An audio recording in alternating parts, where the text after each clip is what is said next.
여러분 안녕하십시오. 이신건입니다. 4월 15일 국회의원 선거를 앞두고 우리가 이제 정치에 관하여 나름대로 여러 가지 생각을 정리하고 결단을 해야 할 시간이 다가오는데요. 그래서 기독교 신학 안에서 발전되어 온 여러 분야 중에 하나인 정치신학에 대해서 오늘 여러분에게 좀 설명을 드리려고 합니다. 여기 배경 그림 보면 희미하게 나오는 이 그림은요, 국회의사당이고요. 지금 여기 도장이 이제 선거 찍는 그 인주 동그란 이제 선거 표시 선거를 찍는 요 인주 빨간 인주가 보이죠? 교회와 이제 여기 선거 운동하는 분 여기 이제 얼굴에다가 뭔가를 써서 누구인지 모르게끔 지금 이렇게 선거운동 하시는데 왜 그러는지는 모르겠어요. 여하튼 정치 신학에 대해서 우리가 좀 특별히 관심을 가지고 이 시간에 공부를 해보려고 합니다. 정치 신학은 여기 나오지만 칼바르트, 요한 바프시트 메츠, 또 전레와 같은 사람들이 신학자들이 현대에 와서 활발하게 발전시키고 나름의 주장을 했던 그런 분야인데요. 몰트만도 정치 신학의 개념을 받아들인 또 현대 신학의 중요한 한 인물이죠. 몰트만은 칼바르트의 신학의 영향을 받았어요. 그래서 그리스도의 왕권의 사회적 신학적 표상의 범주 안에서 계속 발전되어 온 정치적 설교 그리고 정치적 예배의 전통을 받아들였습니다. 저의 유튜브 예배란 무엇인가 여기에 칼바르트의 예배 이해가 나오는데 여기에 정치적 예배라는 칼바르트의 입장이 거기서 잘 제가 설명해 드리고 있으니까 궁금하시면 그 유튜브도 꼭 보시기 바랍니다. 몰트만에 따르면 정치신학은 해석학의 범주로 이해되어야 하는 것인데요. 오늘날의 그리스도교 신학이 의식적으로 수행되는 지리, 환경, 공간 및 무대를 나타낸다고 합니다. 정치신학은 그리스도교의 모든 신학의 정치적 자의식을 일깨웁니다. 왜냐하면 정치적으로 무의식적인 신학은 있으나 정치적으로 의식하지 않는 신학은 있으나 엄밀히 말한다면 비정치적인 신학은 전혀 있을 수 없기 때문입니다. 특히 비정치적인 신학 혹은 정치에 무관하다고 그렇게 주장하고 표방하는 그런 신학일수록 오히려 항상 은밀하게 뒤로 보수적인 정치 운동과 아주 견고히 결탁했다고 말합니다. 그러므로 비정치적인 교회, 정치를 초월하는 중립주의대로 은둔하는 교회일수록 오히려 더욱더 정치화된 교회다라고 몰트만은 말합니다. 정치적으로 무의식적인 신학은 없다. 정치적으로 생각하지 않는, 의식하지 않는 신학은 물론 존재하지만 엄밀히 말하면 정치적이지 않는 신학은 존재하지 않는다는 거죠. 흔히 이제 국가와 교회의 관계를 규정할 때 오래도록 정교 분리라는 하나의 원칙이 계속 현대에 와서 많은 교회에 의하여 주장되어 왔고 또 뭐 국가도 그걸 주장했지만 우리 근대사에서 여러분 정치가 아주 큰 파란과 경랑에 휩싸일 때 많은 분들이 민주화 운동이나 통일 운동이나 여러 가지 운동의 정치 현장에 기독교인들이 뛰어들었을 때 많은 특히 보수적인 그 교회는 정교 분리라는 이름으로 정치와 무관하게 정치를 떠나서 오직 순수하게 복음만을 전도해야 한다, 영혼만을 전도해야 한다 하면서 정치와 거리를 두려고 했던 것을 잘 알 수가 있고 그래서 정치에 참여하는 젊은 학생뿐만 아니라 목사님들에게도 정교 분리라는 원칙으로 또 정치는 기독교 영역과 무관하다. 기독교는 복음은 정치를 초월한다. 이런 주장 아래 오래도록 정치 참여를 반대하는 분들이 많았는데 실제적으로 지나가 보니까 많은 분들이 뒤로는 이런 정치가들과 엄밀하게 주고받고 거래하고 결탁하며 특혜를 주고받는 그런 관계를 맺어왔다는 걸 우리가 느끼잖아요. 몰트만도 분명히 지적합니다. 비정치적인 신학, 정치적이지 않다고 표방하는 신학일수록 오히려 더 은밀하게 뒤로 뒷공무디로는 보수적인 정치 운동과 아주 격하게 왔다는 거죠. 비정치적인 교회, 정치를 초월한다고 말하면서 어떤 나는 중립이다라고 말하는 그런 교회일수록 오히려 훨씬 더 교묘하게 더 정치화된 신학이라고 하는 이 교회라는 이 몰트만의 명제를 우리는 꼭 기억해야 하고, 두 번 다시 이런 잘못된 비정치적인 신학이 가능하다, 비정치적인 교회는 존재한다고 말하면서 교회는 정치를 초월한다고 말하면서 실제적으로는 정치 현실에 깊숙이, 물론 뭐 중립적인 입장이라고 말하지만 결국 중립은, 수학적으로 중립은 없습니다. 침묵은 어떤 경우에는 상당히 많은 부분에서는 동조일 경우가 많고요, 찬성일 경우가 많습니다. 예스와 아니오를 분명히 말해야 할 때 중립을 말한다는 것은 예스 아니면 대부분 아니오인데 대부분 예스로 기울어지는 경향이 많죠. 그렇기 때문에 책임적인 신학은 의식적으로 말과 상징과 표상의 표상이라는 말은 좀 어려운 말입니다만 개념의 정치적인 의미를 비판적으로 숙고하는 정치신학이어야 한다. 책임적인 신학은 정치적인 신학이어야 한다는 것입니다. 몰트만은 이와 같은 해석학적인 기반 위에서 여러 가지 정치신학의 입장을 표방한 적이 있는데, 그 중에서 가장 중요한 몇 가지만 여러분에게 오늘 지적해 드리기로 하겠습니다. 첫째, 십자가의 비판 안에 있는 정치신학입니다. 몰트만의 정치신학은 먼저 예수 그리스도의 십자가의 토대 위에서 정치적 종교를 신학적으로 비판하는 것으로부터 출발합니다. 십자가는 지배를 행사하고 지배를 보장해주고 인정하는 그런 모든 세계 내의 하나님의 대변자를 물리칩니다. 십자가의 신학은 정치신학에서 지배관계의 민주화를 통해 구약 성서의 형상금지를 철저히 관철해 나갑니다. 몰트만은 정치적 종교를 비판할 때 자연신학을 거부한 칼바르트의 입장을 분명히 따릅니다. 바르트는 브루노와의 자연신학 논쟁에서 독일적 그리스도인들, 히틀러 정권을 지지하는 독일적 그리스도인들의 정치신학을 거부했습니다. 우상숭배는 죄인의 기본 특성이기 때문에 그것은 오늘날에도 힘을 완전히 상실하지 않고 있습니다. 형상과 우상에서 해방되기 위해서는 항상 십자가의 말씀에 의존해야 한다고 몰트만은 주장합니다. 이로써 몰트만은 매우 폭넓은 정치신학의 개념을 획득합니다.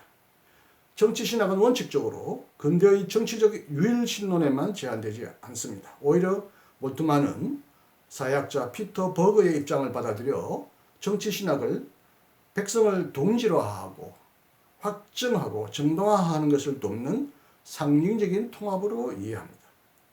로마 제국에서 황제 숭배를 거부하던 그리스도인이 무신론자로 낙이 찍혔듯이 오늘날에도 국가의 상징적 통합에 동조하지 않는 자들이 있을 수 있습니다.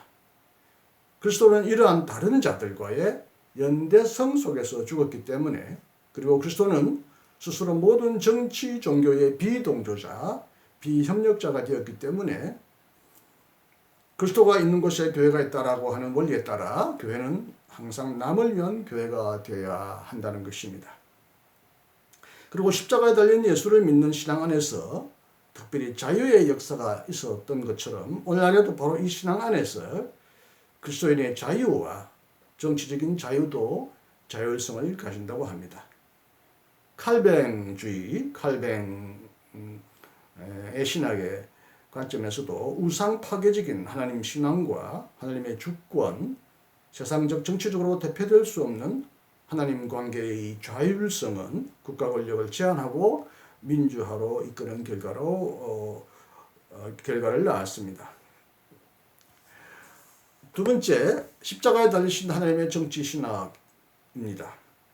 십자가에 달리신 하나님이라는 1972년도의 저서에서 몰트만은 정치 신학의 십자가 신학적 차원을 더 심화했습니다. 그는 세계의 고난의 역사로부터 출발하여 십자가 안에서 하나님을 생각할 뿐만 아니라 하나님 안에서 십자가를 생각했습니다.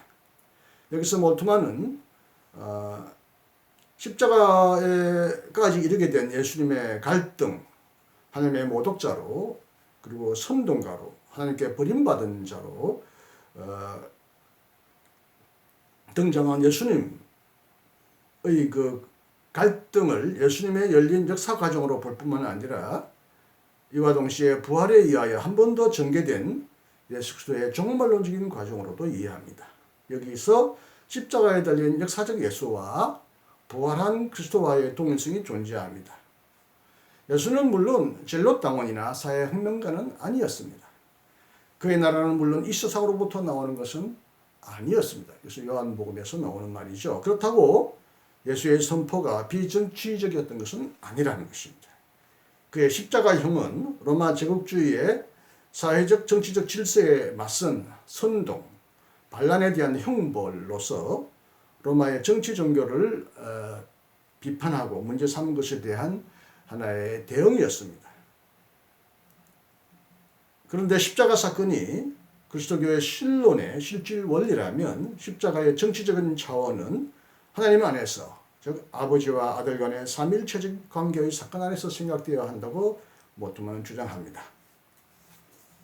조금 어려운 말입니다만 중요한 내용만 여러분에게 짚어드리겠습니다. 세 번째, 악순환으로부터 해방하는 정치신학입니다. 십자가에 달리신 하나님의 정치신학은 부활한 그리스도의 고난사로부터 희망과 해방을 전개합니다. 이러한 해방은 이 세계의 구체적인 악순환을 깨뜨릴 때만 일어난다고 몰트만은 주장합니다. 몰트만은 이 세계의 구체적인 악순환을 5가지로 거론합니다. 첫째는 가난, 두 번째는 폭력, 세 번째는 인종적 문화적 소외, 네 번째는 산업화에 의한 자연 파괴, 그리고 마지막 이 악순환을 최종적으로 걸어 잠그는 고려와 같은 역할을 하는 것이 곧 불신앙입니다. 그것은 무의미와 하나님에게 버림받은 상황이라고 말합니다. 이것은 죄책, 불신앙의 악순환으로서 예수 그리스도의 대리적인 고난의 능력을 통해 해방적인 용서, 사죄를 받음으로써 이런 죄책의 악순환이 깨어지고 이 죄책의 악순환이 깨어짐으로써 나머지 가난, 폭력, 소외, 자연 파괴 이런 악순환도 함께 깨어지고 무너진다는 것입니다. 그리고 몰트만은 사회적 삼일체론을 주장했는데요. 그의 유명한 책 삼일체와 하나님의 나라 혹은 삼일체와 하나님의 역사 속에서 삼일체론을 통해 정치적 교권적 일신론을 비판했습니다. 몰트만은 고대 그리스도교의 변증가들로부터 콘스탄티누스의 궁중신학자 유세비우스에 이르기까지 형이상학적인 유일신론이 정치적 군주론과 결합하여 있음을 밝혀내고 삼일체를 통해 이것을 비판하려고 시도했습니다. 몰트만은 이른바 사회적 삼일체를 통하여 철학적인 일신론과 정치적 일신론과 교권적 일신론을 비판합니다.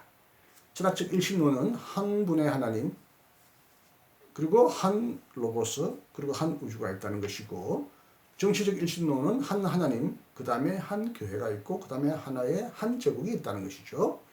교권적 일신론은 한 분의 하나님, 한 분의 그리스도, 한 베드로, 한 명의 교황, 한 명의 주교, 하나의 교회, 이런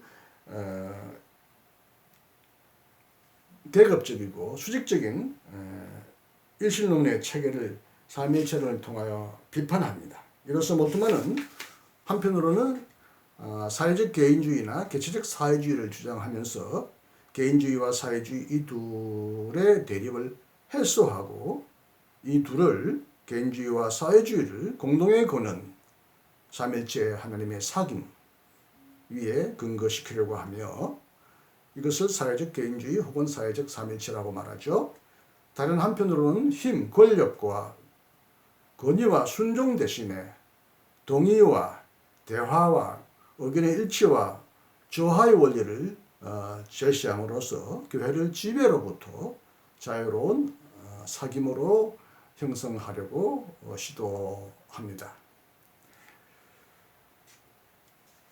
결론적으로 정치 신학은 오늘 우리 현대신학에서 다양한 신학의 영향을 주었습니다. 아메리카의 해방신학, 미국의 흑인신학, 한국의 민중신학, 여성신학 등등 수많은 신학들이 바로 정치신학이 깨우쳐준 정치적인 자의식의 필연성을 반영하며 그 결과로서 나타났다고 볼 수가 있습니다. 이제 정치적 해석학, 신학에 대한 정치적 해석학은 우리 그리스도인의 생각과 신학과 신앙에 되돌릴 수 없는 깊은 자국을 새겨놓았습니다. 이것은 자유와 인간화, 민주화를 위한 교회와 신학의 헌신을 자극하고 추동하는 중요한 영향을 미쳤다고 보아야 하겠습니다. 짧게 몰트만의 정치신학을 소개했습니다. 국회의원 선거를 앞두고 어떤 특정한 인물, 어떤 정당을 지지하거나 그 사람들을 후원하려고 할 때 무엇보다도 이런 정파적인 이해관계나 뭐 인연이나 지연이나 학연이나 이런 것을 떠나서 정말 올바른 신앙적인 근거 위에서 선거를 해야 한다고 볼 때 무엇보다도 기독교인은 정치 신학적인 확신 위에서 올바른 정치를 선택하도록 노력하고 그렇게 기도해야 하겠습니다. 이런 측면에서 현대에 와서 새롭게 재발견되고 발전되어 온 정치신학, 특히 몰트만의 정치신학으로부터 많은 도움을 받을 수 있기를 진심으로 기원해 마지 않습니다. 감사합니다, 여러분. 안녕히 계십시오.